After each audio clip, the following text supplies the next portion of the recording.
The sutra on Amitabha Buddha is also called the smaller Sukhavati Vyuha. Now we know that Sukhavati means the land of bliss, or some people would like to call it, in common English, we'll call it heaven. Vyuha is magnificent display.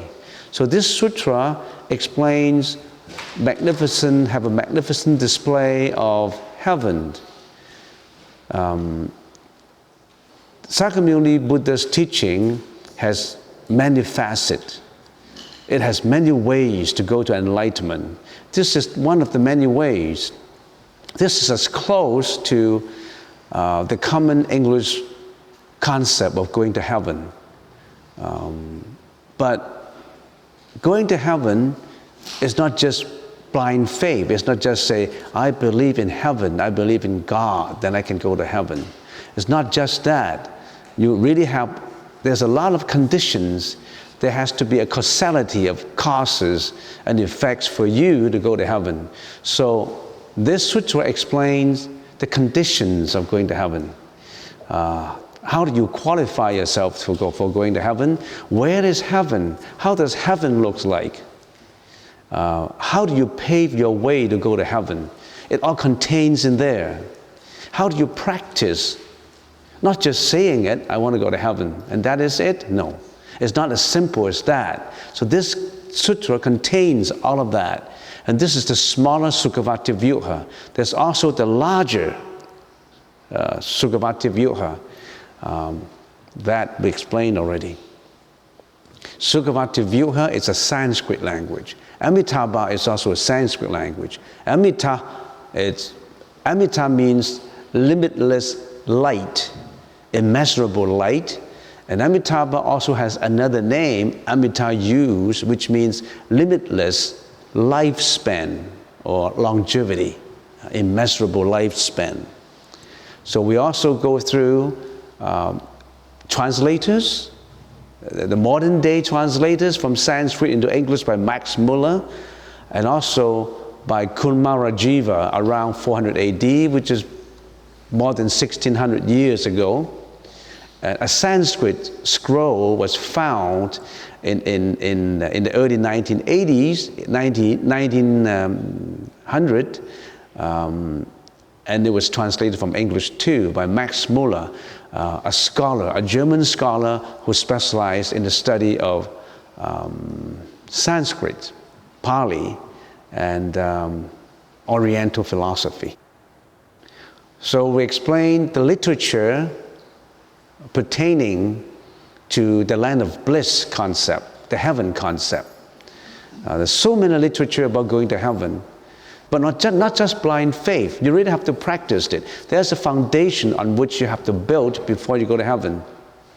We explained the first four, if you turn to the sutra, page 3, the first sentence we explained, thus it was heard by me.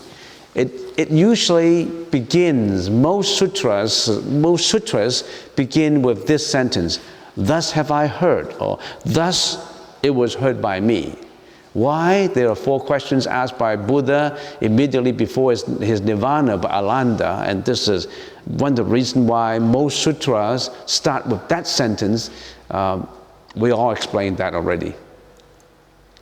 So the lecture 2, we explain a congregation requires 6 conditions. In other words, 6 requirements for the congregations to convene. Thus, it is the faith requirement. It was heard by me, the hearer requirement. Who heard it? Alanda heard it. Alanda heard it, and with 500 other bhikshus congregate and convene, gathered to gather all the information together, to gather all the Buddha's teachings together. They had a convention, but the hearer is Alanda. At one time, the time requirement, the blessed Bhagavat Buddha, the host requirement, there must be a speaker in all kind. In every congregation, there must be a speaker. It's just like in every lecture, there has to be a speaker. So a place requirement, Sravasti, the place in which the congregation was held, and the audience requirements. We all explained that. Every sutra, when it starts a sutra, those 6 requirements fulfill. So a sutra is very logical. It was written in such a way that if you really analyze it very carefully, every sentence has a meaning. Every sentence has a subtlety and profundity. Now, it says, at one time, the Blessed, the Bhagavat, or the Buddha has 10 names, 10 epithets. So we already have explained every one of these 10 names. One of it is the Buddha or the Bhagavat. There are also other names too. The location, Anathapindika. It was one of the most famous of the Buddhist monasteries in India, located just outside the city of Travasti. The land was owned by Prince Jeta, who donated it to the Buddha, and Anathapindika paid for the construction of the building. So that's the reason why it is called Anathapindika Jatagrove. And now, let's go to the 4th line. Together with a large company of bhikshus, Manikanvaras, namely with 1,250 bhikshus, all of them acquainted with the 5 kinds of knowledge. Bhikshus, what's the meaning of bhikshus? Bhikshus has 3 meanings. It's a Sanskrit. It means a mendicant, begging for food. A religious practitioner who's begging, going on arms round, begging for food. Why did they beg for food? Is it too humble? Is it he become a parasite of society, only begging for food? Are they productive at all in the society? How come these bhikshus, these monks, beg for food? We already explained that. The meaning is clear. They want to spend all their time in the practice. They don't want to go to the supermarket. They don't want to wash the dishes. They want to cook and all this. And also they're humble in begging for food, also allowing people to build up merits in giving, to practice giving. People like to receive. They don't like to give. You remember what President Kennedy said? Don't consider what the country can do for you, what you can do for the country. But everybody expects the country to do for them, and they don't expect to contribute to the country. So giving, always giving. So in order to allow laymen to practice giving, the monks go in arms round to receive. That's one reason. Another reason is they are humble. They don't aggrandize their own ego. They are humble, they're always keeping humble and always going on arms round and always spend their time just in the practice, not spending the time in cooking or selection of food. The second meaning is someone who has broken the cocoons of evil. That's the meaning of a bhikshu. The third, someone who tries to eliminate mental illusions, delusions, mental afflictions. We have mental afflictions. What are our mental afflictions? The common ones, the 3 broad categories: greediness, hatred, and ignorance. And all these branch out from these 3 major mental afflictions: jealousy, hatred, depression, fraudulence, greedy, many mental afflictions. Bhikshus tries to eliminate them by meditation, by practice. So that's the meaning of a bhikshu. But why is it written here with a company of 1,250? Why 1,250 and not 1,000, not 900, not 800? That's a long story for it. After Buddha became enlightened, became the Buddha, he went around teaching, and there are many disciples who, with their disciples, took refuge under the Buddhist congregation. I analyze it for you under 5 categories. The first category is when Buddha first turned the Dharma wheel at Mrigadava at the deer park, converting the 5 ascetics, and then Yasa, the son of a wealthy man, also became the Buddha's disciple. And then Yasa's 49 friends become the Buddha's disciples. And there are also the 3 Kassapa brothers, Uruvela Kassapa, with 500 other ascetics, Nadi Kasyapa with 300 other disciples, and Gaya Kasyapa with 200 of his followers. They all went into the Buddhist monastery and become the Buddhist disciple. And that's 1,000, Kasyapa, 1,000 disciples altogether. And then Zaraputra, Mahamodgalya Yayana, and their disciples, 200 of them. So if you add this all together, it's 1,250. There's a reason for the number. It's not just putting it down, 1,250. That's the minimum. In most congregations, this 1,250 disciples follow the Buddha's congregation. Wherever the Buddha went to teach, these 1,200 disciples always follow them. And of course, there are other Bodhisattvas, there are other Arhats, there are other elders, the laymen, the Upasaka and Upasikas. We'll explain that later. So this is why there's 1,200 bhikshus. All of them are acquainted with the 5 kinds of knowledge. Now, all of them, most of them, are Arhats. They have the 5 kinds of knowledge, the 5 supernatural power. The first one is divine eye, or clairvoyance. The second is divine ear, clairaudience. Third, telepathy. 4, remembrance of one's former existence. 5th, magic powers, power to be anywhere and to do anything at will. This is unbelievable. When you're at that level of enlightenment, you would acquire this power. But you don't exaggerate it, you don't show it.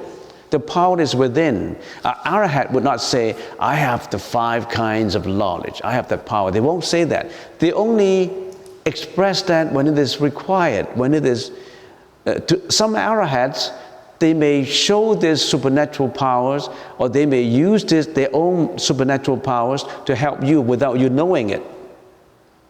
An Arhat would not brag on their powers because it's against their precepts. But they do help them. Anyone, they reach an enlightenment level, they would have some of these powers. Some acquire this power gradually. The magnitude of this kind of powers differ from different individuals. Divine eyes, what does that mean? They see millions of miles away. They can see the galaxy, constellations. They can see other worlds when they are in meditation. When they just walk about like a common man, they may not express their power, but when they are in meditation, when they are in deep meditation, they can see other worlds. They can see hell, they can see other heavens, they can see galaxies millions of miles away. Divine ears, they can hear millions of miles away. Telepathy, they know what you think. In other words, when they're in deep concentration, they know, Tom is thinking about this, Jeanette is thinking about this. They know what you think. Or maybe when they are speaking to you, if they are meditating at the same time that they're speaking to you, they know what you think. They know your thought. They know all your thoughts. 4th, remembrance of one's former existence. They know your last reincarnation, your previous reincarnations. What's the magnitude of the knowledge and how much reincarnations they cover in the knowledge depends on how deep is the meditation. Some people know 500 reincarnations away. In other words, not just the last reincarnation, your last life, 500 previous lives. They know every one of this life. We all know that according to the Buddhist teaching, the time dimension is extremely broad. The universe is time and space. The universe, if we can categorize it, is time and space. Time is not just of the present. It's just like it's not today. You have yesterday, you have tomorrow. But time extends not just of this life. You have a previous life, a present life, and if you still have to go with your karma into the next reincarnation, you have a next life. You see how logical it is? Some people may not recognize they have a past life. because they restrict the view only on one life. It's just like some people, if they're ignorant, they say, I only have today. I don't have yesterday. Is that right? I only have today. I don't have tomorrow. I don't have the day after tomorrow. The time dimension is broad. If you extrapolate that thinking, can you be so obstinate in thinking that I only have this life, I didn't have last? Can you be that? Think about it. Space, this world, this is not the only world sentient beings live in. The other worlds. So all these other 5 kinds of knowledge acquired by the Arhats. But they didn't have the 6th power to completely eliminate the cocoons of all delusions and mental afflictions. In other words, the power to be extremely free from all mental afflictions and transcend samsara. Arhats already transcend reincarnation, but they still have this dharma attachment. In other words, they still, I have Buddhism. I have to practice the Buddhist teaching. Yes, but after you practice the Buddhist teaching, even the Buddhist teaching, you have to let go. Even Buddhism, throw it away. You don't need Buddhism. Why call it Buddhism? Call it something else. Buddhism is just a means. The Buddhist teaching, the Buddha already said, the Buddhist teaching is just leading you the way there. Don't attach to it. Finally, even the Buddha has to let go of it.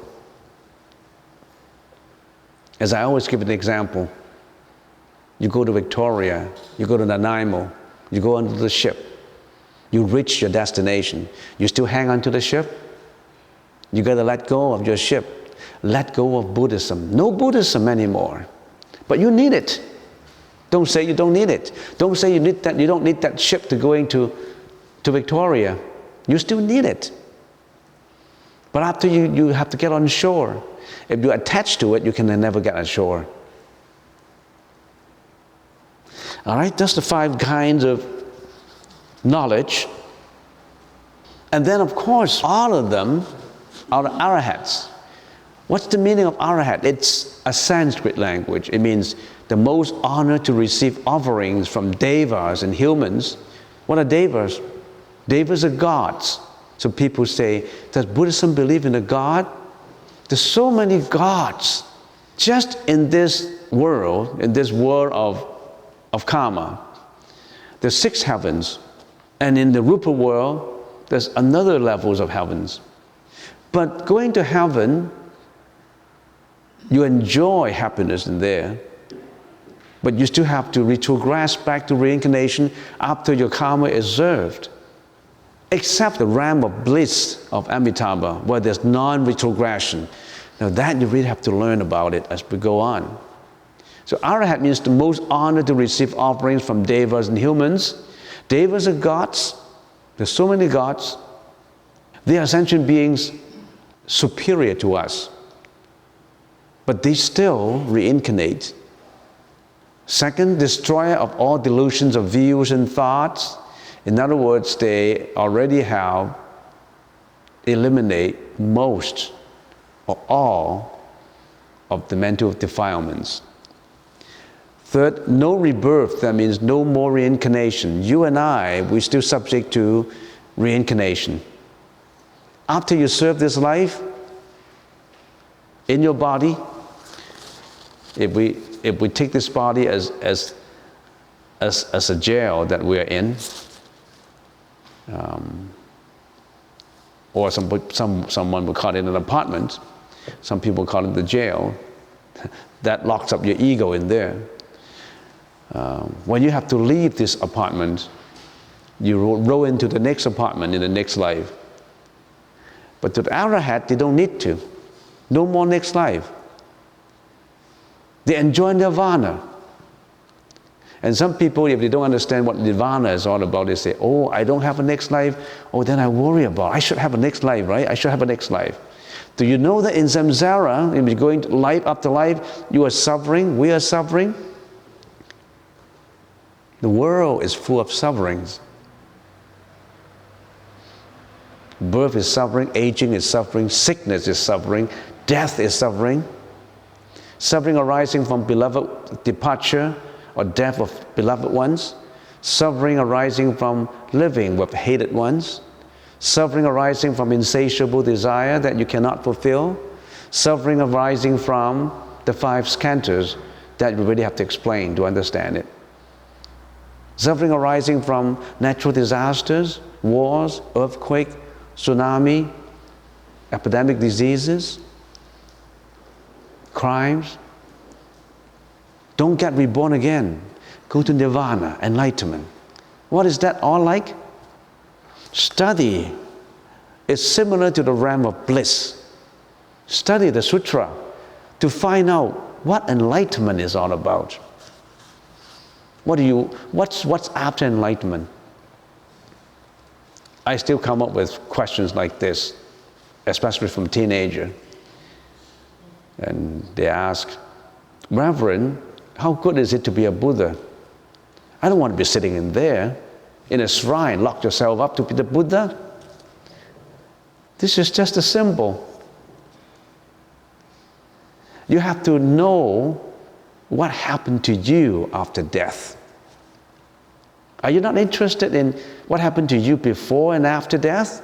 Or are you just interested in the materialistic style of life? You just, every day you go into you eat your breakfast, your lunch, you go to work, you get married, you get old, you go to the nursing home, you visit hospitals. And is that what you're after in life? Is that the only objective of life? If that's the only objective, it's a very boring life. Go on to this spiritual odyssey where you find out more about yourself. Dig into the wisdom of the enlightened ones. Find out more. Not just material, not just fame, reputation, and money, and not just that. That won't give you happiness. What is your definition of happiness? We'll talk about it. We don't want to go back to that again. How do you define happiness? Money? Reputation? So that's Arhat. So when you read, you have to understand what the sutra is all about. So you need to understand every word of it. So when we talk about the Buddha's assembly of monastic order, we say in most sutras it explains a lot about bhikshus, about arahats, about bodhisattvas, about laymen. What is the assembly made up of? We have bhikshus, bhikshunis. A bhikshu has to observe 250 precepts. Like me, we have to observe 250 precepts. And every 15 days, we have to recite it in a congregation in here to remind ourselves to observe those precepts. 250. If you become a monk, you really have to familiarize yourself with 250 precepts. Bhikshunis, the nuns, 348 precepts. Why? Why is unfair? How come the ladies, nuns, have 348 precepts and the bhikshus have 250 precepts? You really have to understand to know it. I won't spend the time in explaining it now. I've already explained it quite a while ago, and that's something that you should know. You should know more about. Zamanara, male novices.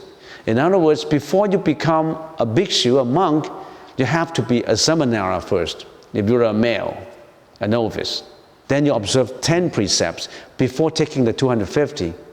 So if you're a female, samanari, so you still have to observe the 10 precepts before you become a nun, taking the 348 precepts. Now I just put it in here just to let you understand what those 10 precepts are. The first one is abstain from killing. Second, abstain from stealing. Abstain from sexual conduct. Abstain from lying. Abstain from taking alcohol or intoxicants. Abstain from bodily adornments. Abstain from entertainment. Abstain from bedroom luxuries. Abstain from eating afternoon time. Abstain from handling money. These are the 10 precepts that a samanara or samanari has to observe before qualifying yourself to become a bhikshu or a bhikshuni. people may ask, why do I have all these rules? I don't want to be controlled by rules. Why do I have to observe all these? I want to do whatever I want to do. How come my behavior, my speech become controlled by all these rules that are imposed on me?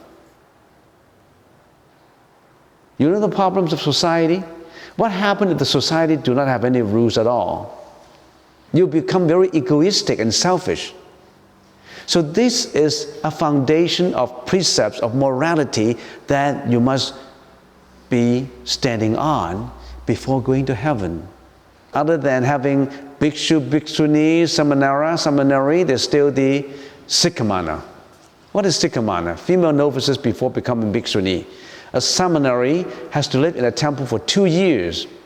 So if you are 18, you are a lady, you are 18, and you want to be a bhikshuni, a nun, do you have to live in a temple for 2 years to become a sikhamana until you become 20 years old? Say if you are 21, 22 years old, you still have to live 2 years in a temple for further observation before ordination. So this kind of sikhamana, in addition to the 10 precepts, a sikhamana has to take an additionally 6 precepts. And also, the Sangha order would like to take these 2 years to observe you. Because if you are a lady, and if you are pregnant for already 1 month, you go into a temple and you want to be a nun, and in 10 months, your belly shows up, and they say, what did you do in the temple? Then they would suspect that the monks, the monks are doing something. So every temple had, the ladies who go into a temple to become a nun, they have to observe you for 2 years to see that there's no pregnancy. You understand? They're very strict. And you have to take additionally 6 precepts. Abstain from body contact with a man, with a sensuous mind. Abstain from stealing under 4 chins. That's a criteria. If you steal something, the value of which is above certain value and under certain value. If it's under certain value, it will be regarded as stealing, but minor offense. If it's a lot of money, it will become a major offense.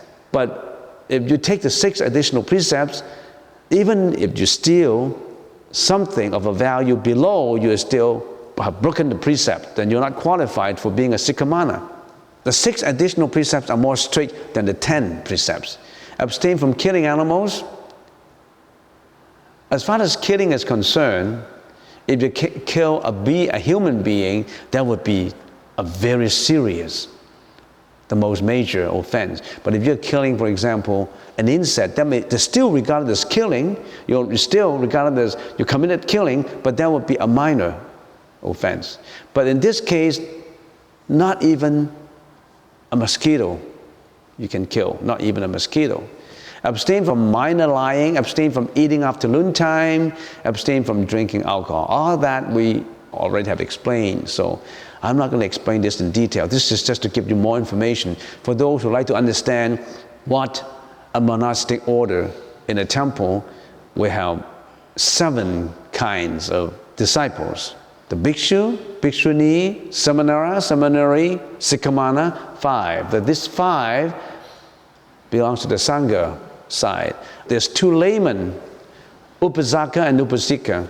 You are upasaka, upasika, the layman and laywoman. So these 7 categories make up the whole disciple network, the whole disciple congregations of the Buddha.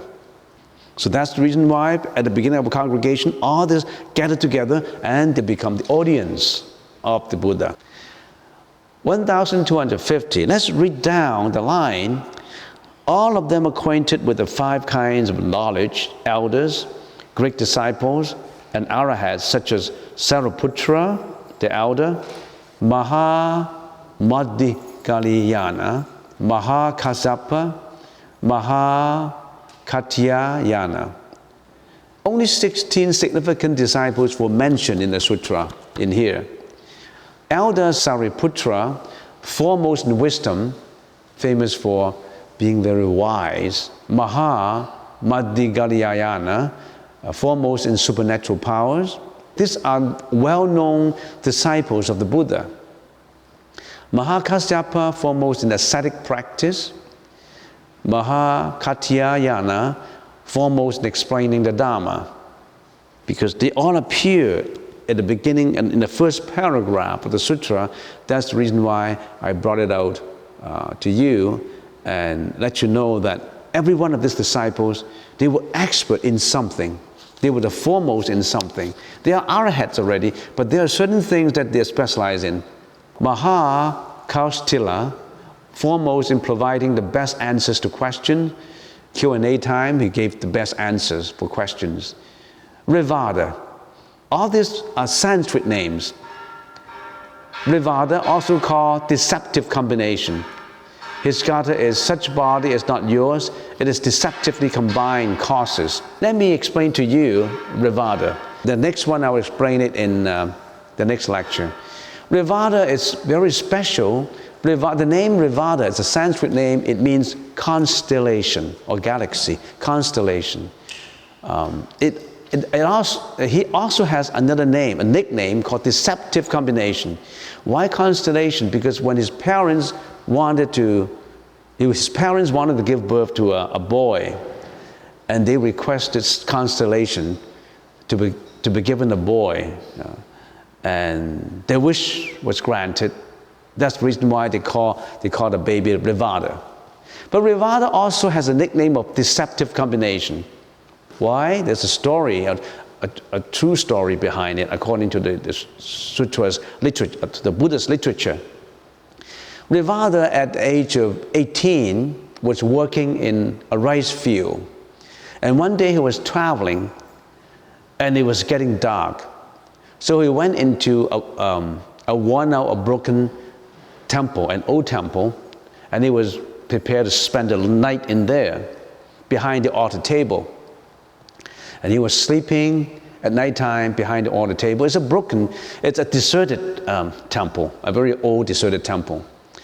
And then a couple of hours later, after midnight, and then he saw two ghosts coming in. A small ghost, about 3 feet, carrying a corpse on his back, a dead body on his back, hurrying into this deserted temple. And following him is a bigger ghost, trying to catch up. And they had an argument once to get inside the temple. This corpse belonged to me. I saw it first. No, you saw it, but I picked it up. It belonged to me. Because ghosts feed on corpse, dead body. So they have an argument.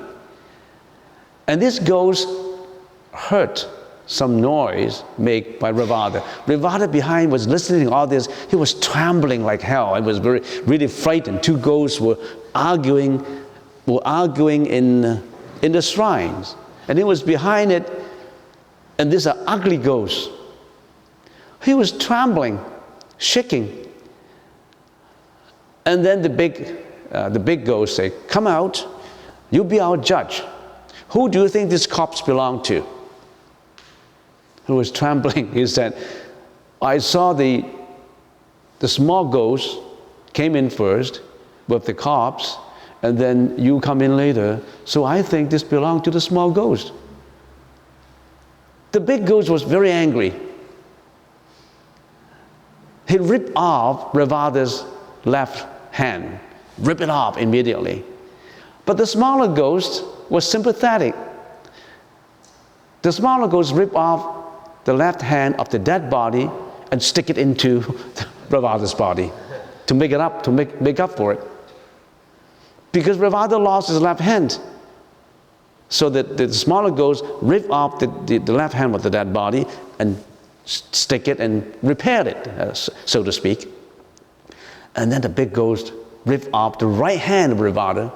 The smaller ghost ripped off the dead body's right hand and stick it into his right hand. So he got right and left hand of a ghost. Rip off the left leg, stick it on again, right leg, stick it on again, the body, the head, everything was replaced by a dead body. And then the ghost ate Revada's body. So his body is gone.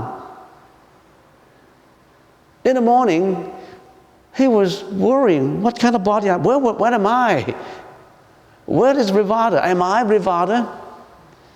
I have this dead body, but am I Revada? He get crazy. He was running down the street and say, where am I? Who am I? Where is myself? I lost myself. He became crazy. Because he lost his body, but he's still Revada. He was deceptively combined by the parts of a dead body, deceptively combined.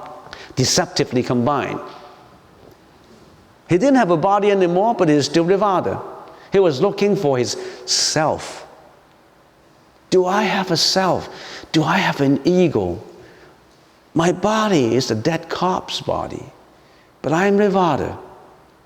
How about your body? Who are you? Who is yourself? What is your real identity? Are you sitting in your body? Are you deceptively combined? What make up of you? So Revada was running down the street and he met Sariputra, the Arhat. And Sariputra at that time, having supernatural power, knew this is the time that Revada can become the monk and went on to practice the Buddha's teaching. Because he lost his self, he knew that the whole self is made up of causes. Our body is made up of causality. None of it is true. It's all fictitiously come together. It will be dead. Your body and my body will be dead later, sooner or later. If not later or sooner, if not sooner or later. Who doesn't have to die? Who does not have to leave this body? You raise your hand. Who can hang on to your body permanently? You raise your hand. So who are you? How do you identify your real identity? What is your identity? Revada became a monk and he found the real identity. Later he became the Arhat. Let's find out more next time.